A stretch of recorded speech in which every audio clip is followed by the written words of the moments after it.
Hi, third grade. Today we are going to look at lesson 26 in your grammar packet and review how to use context clues. Sometimes when you read, you will see a word you do not know. You can figure out its meaning by looking at the words around it. You can use context clues. Sometimes a sentence includes a definition of the word for you already.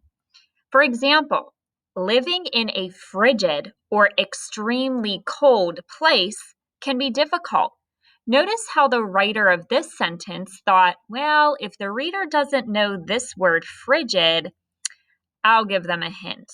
So they wrote the word or extremely cold. This extremely cold is the definition. That's what frigid means.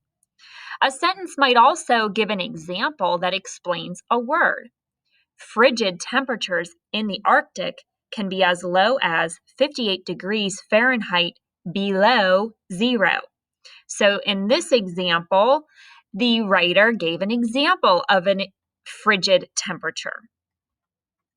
Let's look at the guided practice down below. The directions say, use context clues to figure out the meaning of each underlined word. Write the meaning. Then circle the words that were a clue. All right, so number 1, it says, animals adapt by changing in a way that allows them to live in a certain place. Well, the hint over on the left says, as you read, look for the words such as. These words might introduce an example that helps you figure out the meaning of an unknown word, but I don't see the words such as in this number 1. So animals adapt by changing in a way that allows them to live in a certain place. I think a key word there is changing. So I think adapt for number 1 means to change. So I'll write that on the line down below. And then don't forget the directions want us to circle the words that were clues. So I'm going to circle changing in a way that allows them to live in a certain place. Number 2, the polar bear's furry snout and ears help it survive or stay alive in the cold Arctic. This one kind of defined it for us. See how they use that word or? It's like giving us a synonym. Survive means to stay alive. And of course, I'm going to circle that in my sentence. Number 3, the white fur of the Arctic fox lets it hide from predators such as wolves.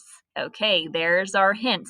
So predators are, an example of predators would be wolves for the fox. So predators is another word for enemies. And I'm going to circle my clues here. Hide.